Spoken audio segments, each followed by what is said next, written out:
So thanks everybody for coming to this session. Again, my name is Ayub Ajmi. I'm a digital librarian at the UMKC, University of Kansas of Missouri in Kansas City School of Law. We are located in Kansas City and the Missouri side. Uh, this session is regarding Google Glass and our experience using Google Glass.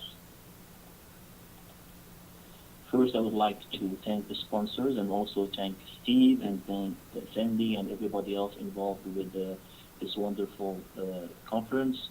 This is my third participation, and it has always been so much fun. So I like this opportunity, and I encourage you to participate as presenters as well, and viewers, and learn from experiences from all over the world. If you don't mind, if you want to just show us where you are from, I'm going to enable the whiteboard. I'm here in Kansas City.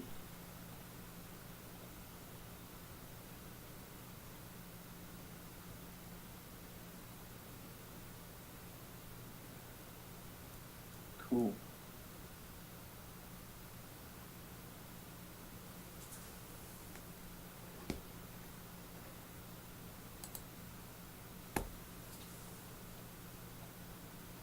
That's nice. It's like we have Canada and the United States. Anybody else somewhere else? No?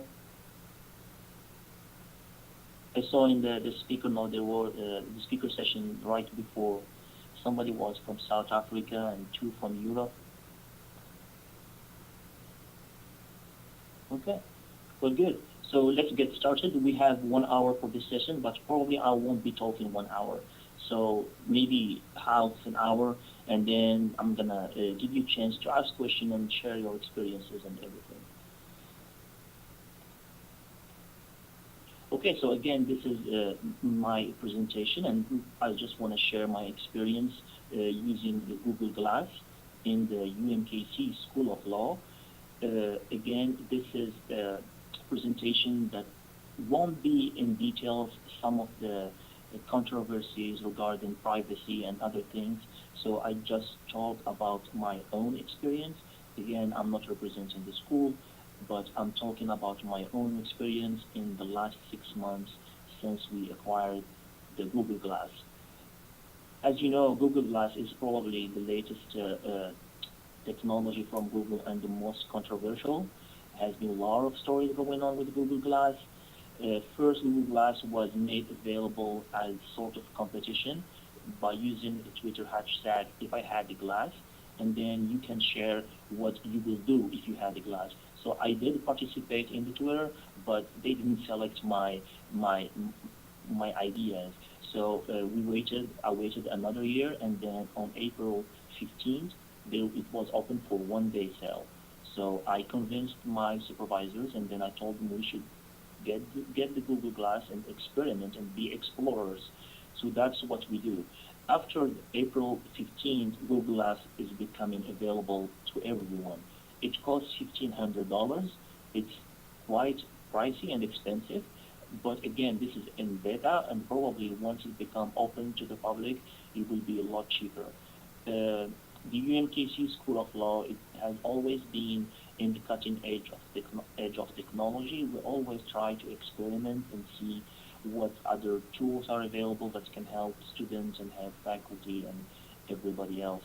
So that's why we got the Google Glass, and then we started becoming explorers.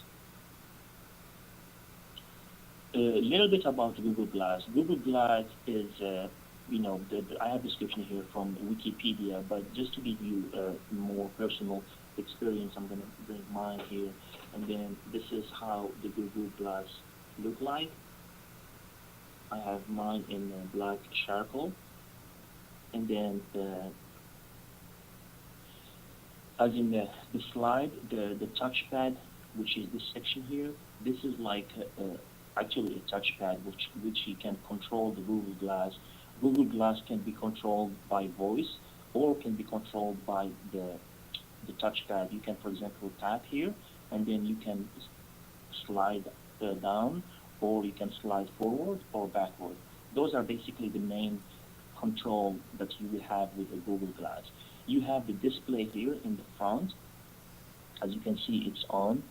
So the display basically it's equivalent to the 25-inch monitor from 8 feet away. So it's basically you can see the display and you can see through the display. So I can see what's in front of me, and I also can go upper right to see what's on the display, and I can fix it later. There is a camera here in the front, right here, and the camera can do videos and pictures. The video of the camera is up to 720p, which is quite interesting. There is also pictures up to 5 megapixels in resolution. The audio is it's a new technology that Google said it's bone conduction. So basically there is no speakers, and you can hear through your bone. So you feel like something is going on inside, and then you can hear.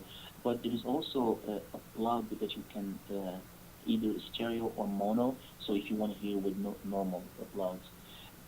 This is a connected device, which means it's always need to be connected to internet, and you can do this through Wi-Fi or you can do it through the Bluetooth. It has a storage capacity of 12 gigabytes. There is maybe 4 gigabytes for the system, and the rest is for storage. Okay, that's just a quick description for the device, and then if you want to learn more about it, you can go to the Google Glass official website. This is the battery right here. It's pretty small, but it's enough, and we will talk more about the battery. Okay, so like I said, Google Glass is a connected device. Google Glass worth nothing if it's not connected to internet. You always need the Google Glass to be connected to the network in order for it to work. Of course, you can take pictures, you can take video, but they will be offline, so they won't be basically. You can share them, you can do anything with them. So Google Glass can be connected, as I said, using the Wi-Fi. But before it can connect to the Wi-Fi, since there is no keyboard, you have to do it through your smartphone. So there is an app called the Glass, and it's available for iOS, Apple products, and also available for Android. They're both similar. There are a little bit of differences, but for me, I think they are similar. So basically, you load the app, and then you connect to the existing Wi-Fi through your phone, and then you connect the Glass to that Wi-Fi through the phone. So that's what I did this slide. Hopefully it will be easy to understand. Another way to connect the Google Glass is through the Bluetooth. And then basically Ethering, it's connecting, your phone becomes a hotspot, and then you share the connection through your phone to the Google Glass. That's how you can get to the device. And this is how you make calls, for example. This is basically just a Bluetooth headphone. So basically, there is no phone in it. There is no GPS in it. Everything is on your phone. So Google Glass get the information from your phone. Google Glass connect to internet through your phone. So it's very important to know this. You cannot have Google Glass by themselves. You need a smartphone with your Google Glass. Okay, so what did we do with it and why we got it? Like I said, we are in the School of Law. We try to get technology and be leaders and be always up with what's going on. So we decided to probably we can do something with Google Glass, and we set some goals that will improve our students' experience, but also we wanted to use the device as a promotional tool as well, because it's really good for promotion. People love to see it, people love to try it, so we want to take some benefit from that. So we set some goals, and those are some of them. The first one is during our student practices. In the law school, we have a faculty, they do a lot of exercise and role-playing exercise for their students, and most faculty, they require those classes to be recorded. They also require the student to record their interaction with the clients, for example, and see how they did well or no, and then they can grade them based on the feedback they receive from the clients. So our idea was if we can use the Google Glass so students can record those practices using the hands-free video, which is one of the main features that I like about Google Glass. It's the first perspective that Google Glass gives. It's pretty interesting. Another use case we were thinking about is the virtual tours.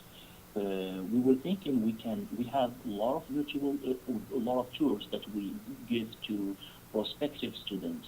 So we do appointments, and then we have the students come to the school, and then we have emissary students or ambassadors that they take a group of students or one to one, and then they take them in the tour throughout the School of Law and UMKC in general. So the idea was to use Google Glass and do virtual tours. So for students who cannot afford or don't have enough time to come to the school, they can connect to us through Google Glass, and then we can show them the school as if they were there. So this was pretty good example if we can do it, and I will tell you what we did and what we didn't in the slides later. The last use case we talked about are events. The School of Law has a lot of events for alumni and the community. So we wanted to capture the events live and tweet about them and take pictures and share them on Facebook and on our social media network. So we thought having a Google Glass in the event it will be fun, and it also will be easy to share the pictures and tweets and all of that. Those are basically the ideas that we had in mind. We didn't set higher goals. There are some apps that we can use, so we don't have enough knowledge to develop apps. So we basically wanted to use the Google Glass as is. So no hack, nothing. Just buy the Google Glass and see what we can do with it. So let's talk now seriously, and let's talk beyond the hype. I know Google Glass, a lot of people talk about it, and it's very new and very provocative and things like that. Well, once we start using the Google Glass, we found that there are some limitations. There are some hardware and software limitations that just make it not do what it's supposed to do, or at least what was advertised to do. So in the next slide, I will talk about some of the limitations that stopped us from doing what we were expecting to do. If you are familiar with Google Glass, there is a video, it's pretty popular on YouTube. It's by a professor, he's a physics professor or contractor, a former physics professor, and he did a hangout from a nuclear lab in Europe with his class or with his friend's class. So basically, in the video, it showed him walking there and traveling there, and then showing the students, as you can see in the screenshot, showing the students the lab and and talking about them, and they seem excited. This is pretty good stuff. I mean, I like it. I like the idea. This is where we got our idea to do virtual tours, basically. So we thought this is good. We can do this. The video is very inspiring, and like I said in the beginning, the first person perspective of the video is very interesting. I think that's the only thing that only Google Glass or some mounted cameras can do that is different from for example, taking a camera or iPhone and taking videos. Having a head-mounted camera gives you an impression that you were there. So, however, this video has been done with Google Hangout. Well, few months after we bought, I mean not few months, few weeks after we bought the Google Glass, in the next update of the system, the Hangout feature was dropped by Google. So their explanation is that few people used it, and they wanted to make sure that everybody used it, and then they will develop something better than that. So up until now, there is no official video streaming or video communication application that can work with Google Glass. I know there are some third-party applications, but there is nothing from Google to do that. So the only application that was available before was the Google Hangout, and it's not available anymore. So that's a bummer. That's what we love about it, and that's what a lot of people I know and I see on the forums they love about the Google Glass, and it just makes it really hard. That's the first thing we noticed. So we cannot do Google Hangouts. What else? Well, there are other things also we discovered. Like I said in the beginning, in order to yes, I'm seeing the comment from Anita. Yeah, it's a bad surprise. But anyway, that's not the only surprise. Let me tell you something else that happened. Well, like I said in the beginning, you need the Google Glass need to be connected. So you need to be connected to a Wi-Fi or to a hotspot through your data plan. Well, in order to connect, for example, when I use the Google Glass at home, I have no problem. But if you are trying to use Google Glass in a network protected system, especially the systems that require username and password, which most schools have, most big organizations have, well, Google Glass won't work. It's not working because there is no keyboard. There is nowhere where you can type your username and password. So when you connect to the Wi-Fi, you do it through the app, and then they give you a QR code that you scan with your Google Glass. Well, connecting to secure network, it's basically not working. So, well, as I said, we bought this for the school. We wanted to use it in the school, and we can't. So the only way we can use it to connect it to internet is to use a data plan. I have a data plan with T-Mobile, and it's limited, and I really don't want to share my data plan with this, especially if I'm doing videos and hangouts. The data plan is basically not working. I see a question if any company currently working on these issues. I will talk about third party, and like I said in the beginning, I'm talking about using Google Glass as is, without hack, without anything. Using Google Glass as is, no, you can't. There is no way you can connect it to secured Wi-Fi. You have to use your hotspot. You have to prepare your phone and then get the connection from your data plan in order to use it. Or you can use it in your home or personal Wi-Fi. It will work just fine. But if you are in a hotel, if you are in a conference, or if you are in a school, as our school or most school I have been to, I cannot connect to the school Wi-Fi using Google Glass. There are ways to do it, but you have to hack your Google Glass, and I will talk about it. So basically, this is another bummer. I didn't like it when I knew about it, and if I knew that I couldn't do it, probably I wouldn't try using it at all because now we are seriously limited. We cannot do anything. And like I said in the beginning, this is a connected device. If it's not connected to the network, it's basically worthless. The only thing you can do with it is just take pictures and videos. So uh, we talked about the Google Hangout. It's not there any longer. And then the second thing I didn't like is the Wi-Fi connection. You cannot connect to secured Wi-Fi that requires enterprise protocol access or WPA protocol, basically username and password, which most schools, most big organizations have. So the next point I want to talk about is the heat. Okay, so this is, I didn't do any experiment, but there are uh, organizations and there are serious people who did it. The example, this picture I took from a website called digitalversus.com, and then you can Google it or you can search for, go to the website and search for the article. They did a test using, using how do you call it, the thermal cameras, so they can see where the heat is and how much degree it can go up to. Well, Google Glass is really tiny, and as you can see, everything is here. All the system and all the processors and everything is in this small area. There is also this area here in the back which houses the battery.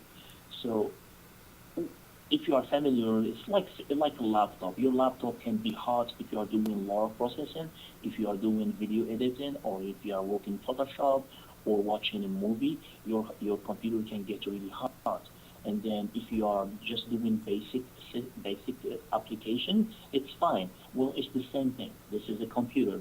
So if you are just answering phones, sending messages, it should be fine.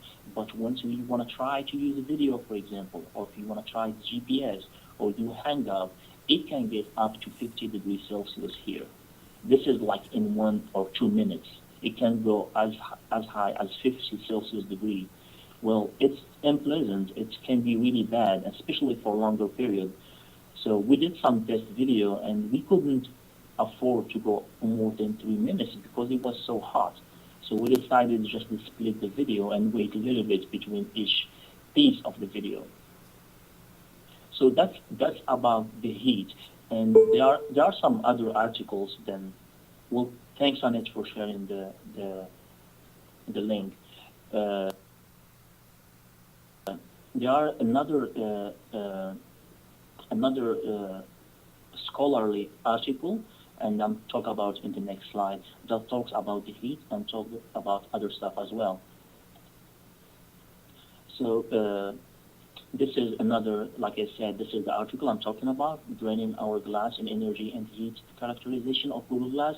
They did some pretty advanced experiments, and they have some precise numbers. I encourage you to go to read the article. It's only a few pages, but it's really important to see those experiments. And like you see on this slide, after 800 seconds, the heat can go up to 50 degrees Celsius using the video chat. Static app means like phone, messages and searching the web and simple tasks. Usually they are fine, and the heat is not that bad. In the same article, there are some other, they talk about the battery. Well, the battery, like I said, in order to have this very compact product, the battery is so small. Well, if the battery is small, that means, it cannot go, really long period without charging your Google Glass. So I noticed this the first day. I can barely go full day, and this is doing nothing. I mean, just having the system on and taking few pictures. The more pictures you take and the more video you take, the lower the battery can go. So in the experiment they did, they were able to record 43 minutes of video with one single charge. But the reality is, when you turn on your Google Glass, you don't turn your Google Glass and hit record and you keep recording. What happens is that, like any video, when you create a video, you record, you stop, and then you play the recording, see if it's good or not, and then you hit record again, and you delete, you do all this stuff. So everything this will take you battery away, and then you probably won't have 43 minutes of video. So basically, you will end up with 10, 15 minutes of video if you do normal recording like we did. So that's about the battery. The GPS also can drown your battery, and that's normal because it requires a lot of process. Well, let's say something else. You remember when I said you cannot go to the Wi-Fi, you have to use Bluetooth? Well, that means you have to connect through your phone. Well, when you are using your phone, your smartphone, as you can see here, it says this is the hotspot, and then it shows you that my connection now, I'm using the connection from my phone, and the hotspot basically will drown your battery as well. So you probably, it's not just here's the hotspot. I'm going to show you. So it's not just the Google Glass, it's your phone as well. The more it's on the hotspot mode, the more the battery goes. So it's quite, it's weird. There are some accessories and some extra battery that you can put, but it's just, more battery you put and more weird you look. So Let's talk about the image quality. The quality of the camera is really good. Like I said in the beginning, the video camera can go up to 720p, which is high definition. But you have to be in a good environment. You you need light. You cannot have good quality without good light. This is basically with any camera. But what happened, for example, if you take video with your iPhone, you can touch somewhere in the screen and then the iPhone will fix to correct the contrast and things like that. Well, on the Google Glass, you don't have this option. Basically, the Google Glass does things automatically, and sometimes it doesn't do it very well or take few times to do it. In this slide here, I'm giving you two examples. The one in the top, this is the same location. On the top, I was looking to basically the door. It was big window, glass window, and you can see when you have light in front of you, the quality is really low. In the low image, it's the same position. I was just looking in the other side, so I'm having the window behind me, and the quality is much better. So that's some things about the camera. Another thing about the camera is the the movement. Well, when you take a video, when you take a walkthrough video, or just by talking, look, my head is moving all the time. So when you put the camera and then you start recording, the camera will be moving, and it's just the video quality. It's really bad because it's dizzy. If you are watching a camera that is moving all the time, you feel uncomfortable. It's not good. So basically, when we did our video tour of the library, the person who did video tour, basically she was holding her head, and she was trying not to move fast, and she was not walking normally. So that's the thing. So if you are moving your head, you can viewers it's, can suffer from it. So that's why Google Glass, by default, you can only record 10 seconds. I think 10 seconds is the right time to not feel dizzy. Once you record more than 10 seconds, the longer the video is, the more shaky it's become, the more movement becomes in the video. It's just uncomfortable. So that's what I experiment, and that's what our staff experiment when using the Google Glass and doing video recordings. Another thing that we experiment is the audio. So the microphone. The Google Glass has microphone in this area here, in the bottom next to my eye, and basically the mic when you are talking, it records really good audio. But if you are doing interview, for example, it's not good. You have to ask people to always talk very loud in order to have good quality. So it's not good for doing interviews. It's especially if you have soft-speaking people, you can barely hear them, especially if you are in a loud environment. So when we did another video, I will give you the link. You have to basically ask people to speak louder than normal in order for you to record them. I'm not trying to be a lot negative, but those are my own experiments. That's what I noticed based on the goals that we set at the beginning. We wanted to do video tours, and we wanted to do interviews, and we wanted to use it for events. And all three of them, we had problems with it.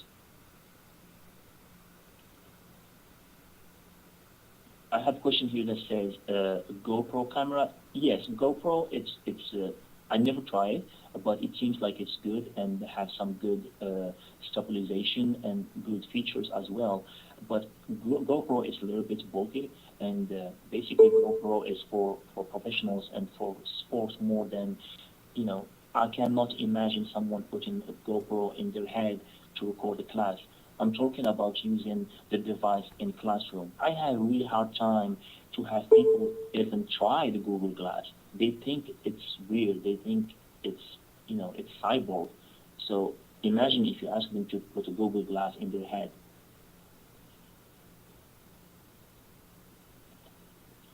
Let's talk about applications. Well, this is some of the applications available for Google Glass by Google, and the applications for Google Glass, they are called glassware, like software and glass. So, and there are few of them. I don't know the reason why, maybe because it's not public yet, but there are only few. And I don't have all of them. I have maybe Facebook, I have Twitter. I tried a live stream. It's fine. Like I said, it can be an alternative to Google Hangout, but it's not really a good alternative. The quality can be good, but again, when you start moving your head, the video can be busy, and that's it. There are Google Plus. Yes, I have Google Plus. I tried the news and some New York Times and CNN, but they send you a lot of push news. They push news all the time, and it become annoying. Uh, on the other hand, there are a lot of, like more than 100 for sure, third-party applications. There are websites that develop applications for Google Glass, but they are not official. They are not approved by Google Glass, so which means when you use them, it's at your own risk. And if you break your Google Glass, you are responsible and it's out of warranty.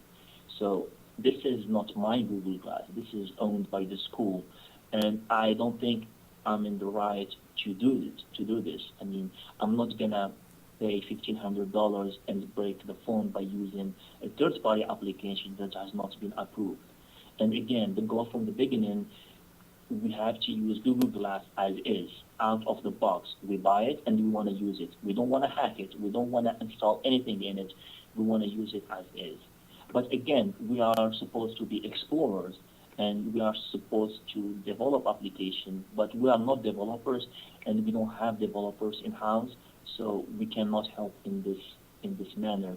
The only exploring we did is exploring, like, the usage for recording, usage, for event and things like that, and we share our feedback as we are doing now. So the application situation, there are some applications, there are tons of applications. I don't know how useful they can be, but you have to basically sideload your application using Android SDK and using some pretty advanced application, and you have to have some advanced knowledge how to do it, especially how to troubleshoot if the application you installed doesn't seem to be working fine. So basically you have to reset your computer to factory mode, or try to fix it in a different manner. Well, the that's for the video, and hands-free video are cool. This is my daughter Amira, and this is the first thing I did when I have a glass. You can take, you cannot do this with something else. Hands-free video can be very important. I'm sure you can do something more important than this, but it's one of the reasons why we bought the Google Glass. It's the hands-free capability. Again, there is no Hangout, so since we couldn't do the Hangout with the Google Glass, we were not able to do any video tours. We are not able to do anything. So basically, it requires connection, and and since the device itself is built around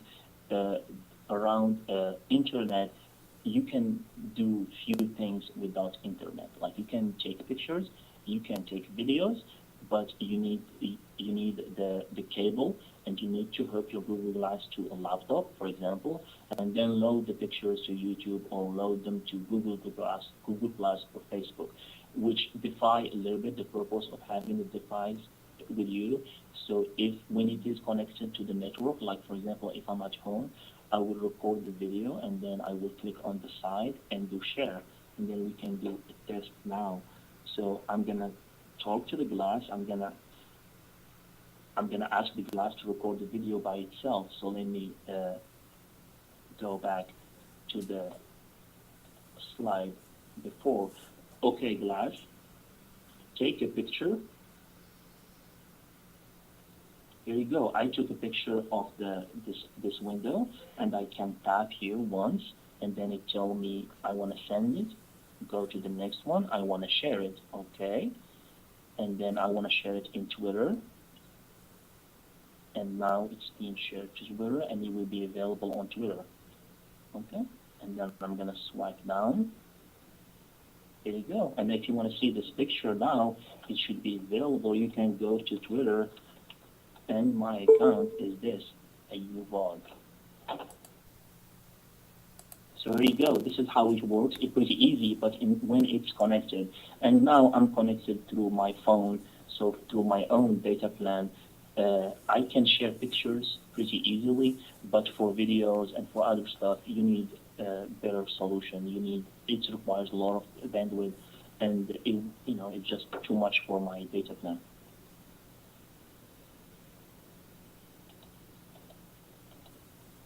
Okay, so what we did with it, so we were able to do a library tour. We did a tour of the library, so as any video project, we had a script. We knew exactly what we would be doing, how we're going to be working, from where is our starting point and where is our end point. So the library in the UMKC Law School is on 3 levels. So we started with the main level where we have the reference desk, and then we moved around to our computer lab, and then we went to the collection, and then we went to the reading rooms and conference rooms, and then we went to the lower floor where we have our technology room and other reference material. And we did an interview with a laptop clinic. We have a technician in-house to help students with their laptops and problems. So we did an interview with him, and then I invite you to go to this link. The video is not available to the public, which means it's not private, but it's not available on search. So if you search for it, you won't find it. And the reason why you won't find it is because we don't like the quality. The video, the quality end up really bad. Why? Because we try to use Google Video Editor, and then there is a function called stabilize the image, because the image, like I said, was shaking all the time. It was moving all the time. So when you use this video, it reduces the movement of the camera, but it lowers the quality. So that's the reason why. And we have the video as a reference. Some parts of the video are good, some of them we don't like, and we probably will do another library tour. Hopefully we can do it with Google Glass. So here is the link. If you click on it, you should open a video, a YouTube page, and then just play it. And I'm going to give you a few seconds, if you don't mind, to play it, and let me know what you think about it.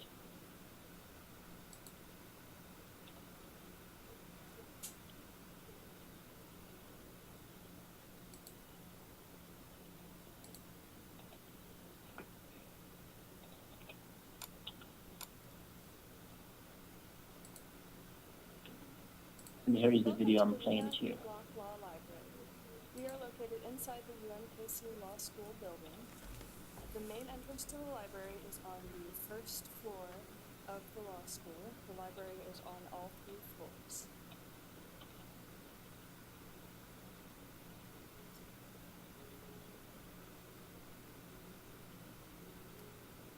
At the main entrance to the library, we have our circulation desk. Here you can check out books and other materials, and you can find materials that are on course reserve. We also have our reference desk where you can get help from a reference librarian. As you can see, the movement can be really, this section of the video I really don't like. We did a lot of movement, and it's just, we have to think, this is a new device, and the way you record the video has to be different. Yes, it is smooth because we use the feature to stabilize the image. If I show you the original feature, you will run away. You won't like it. So the original is pretty bad. This is an area where students can come and use the computers that are available. We also have some open table space where you can come and plug in your own device. We also have in this area printers that students can use. Yes, that's what I said earlier. Google Glass, you don't have anything you can focus or change the contrast. So everything is done by the system itself. And when you are moving from different environments, like a room with a lot of light to looking at the window, the computer just keep trying to focus and trying to change the contrast, and it can be really annoying. The materials we keep on the first floor. And also, when you are recording a Federal video, materials, the person as who well was as recording the Kansas video, she was and looking Missouri at the materials monitor, trying and to see what she's recording, and this is the bad thing, because what happened, you will basically be recording the ceiling, because when you try to look, you look at the upper right, and then basically the This camera area we now, also it's keep not our toward journals the, going back the for the where last you are 3 going, years. it's the camera is looking at Journals the that ceiling. are older than That's 3 another years we thing send over uh, to be stored at to keep in mind when you are using head mount camera. Back here we have some additional study space that students can use. So this is our third floor, and then we stopped, and then we started the ground recording floor of the again library in the lower was floor. built in 2011 and is intended to be a collaborative learning space for our students. Here at the front we have 2 terminals that students can use for catalog or web searching. I think the video can be better if we split the video and have different sections, like maybe 30 seconds of the video. So that's how we can do it. But other than that, it's just, The it's materials that we keep 5 on the minutes video screen is are too much, intended to support the needs especially of with this first type year of technology. research and writing students. So what do you think so far? How would you do it differently, and would you do it?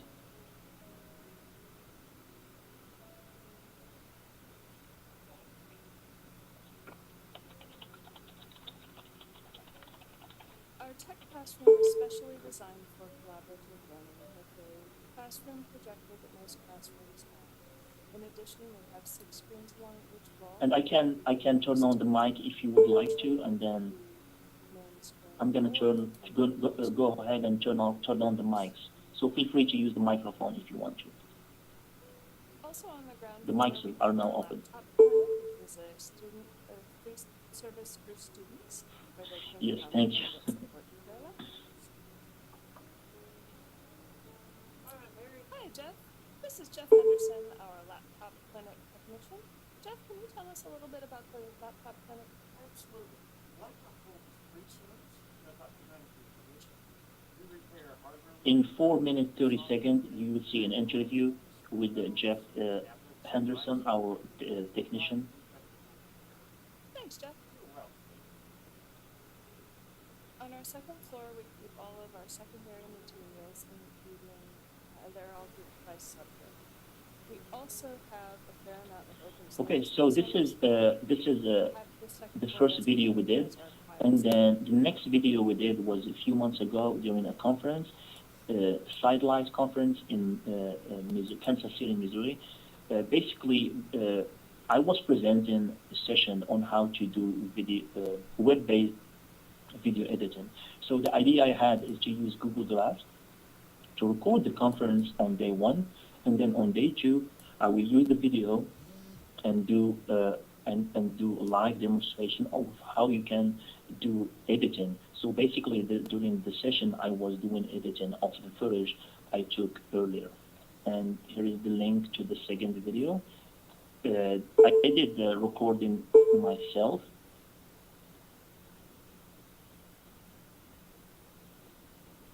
Yes. I think it's nice when you try things yourself and don't rely on what is said. There was a lot of hype with Google Glass. There are a lot of things good, but there are some things that I think we should talk about. It's our job to talk about it, and if I have the opportunity to use it and share it, I think it's my responsibility to let you know, well, can work, but this won't work. I'm not trying to say the device is worthless. The device is innovative. There are some things that need to be fixed, and that's why we did those experiments. I'm gonna open the video, and then if you want to go ahead and hit the play.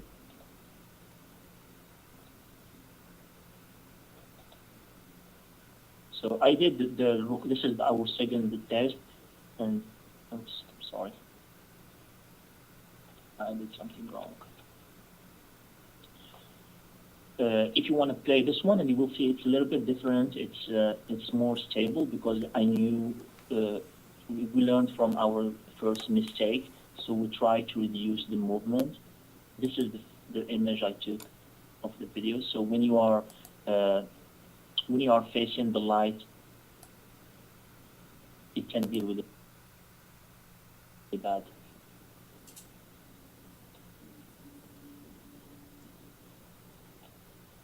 I think I shared the. Let me, I think I have better video with all the speakers talking. I have to look at my video. I think I shared the wrong one.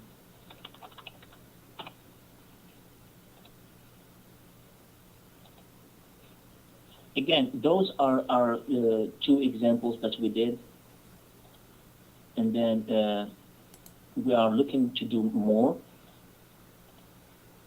I'm trying to look at the sidelines.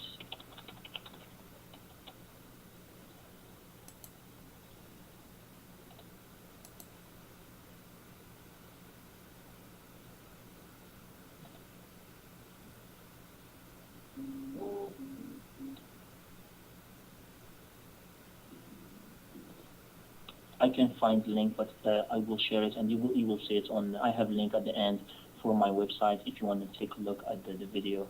Those are the two examples that we did, but we are planning something else. So what's next? Well, hopefully the Wi-Fi situation will be fixed. Until now, I don't think it's something is going to happen to fix it. Again, Google Glass, when you buy the Google Glass, it's not available for organizations. So Google Glass is meant to be personal use.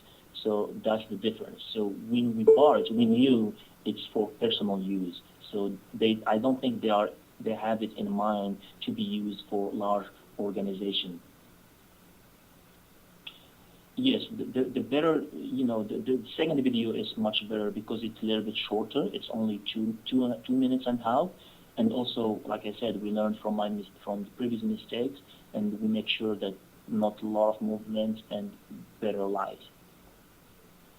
So what we are doing now, we have a group of international students studying at the law school, and we're gonna give them the Google Glass, and we're gonna ask them to record, their day-to-day life at the school and outside of the school, and we want to share this video during our recruiting events. So when our recruiting managers go out and talk to in other countries, they can show them the video that is made by the students.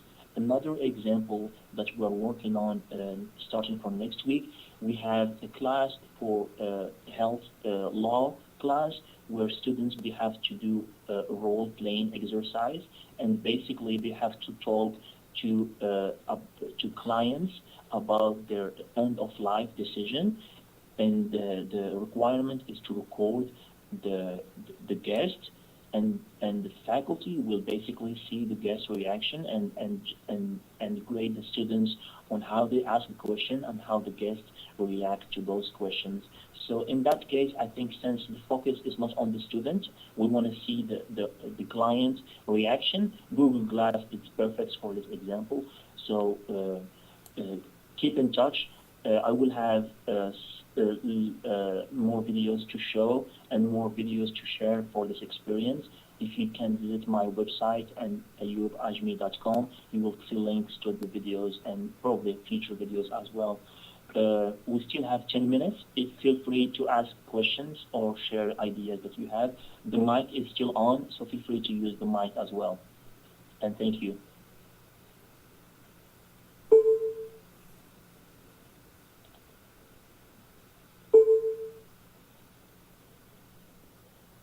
Thanks.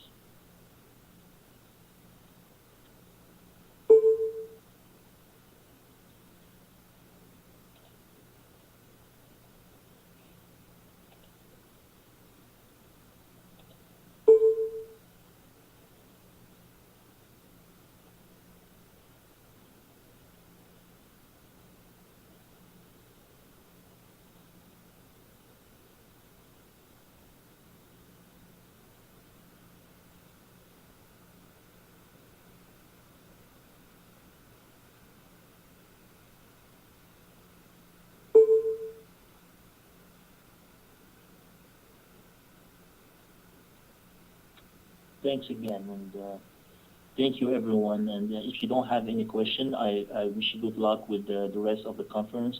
There are some good sessions coming up and today, and just keep in touch. You have my information. If you think of any other questions or something I forgot to talk about or something else, just feel free to get in touch with me. I'm gonna go ahead and stop the recording now.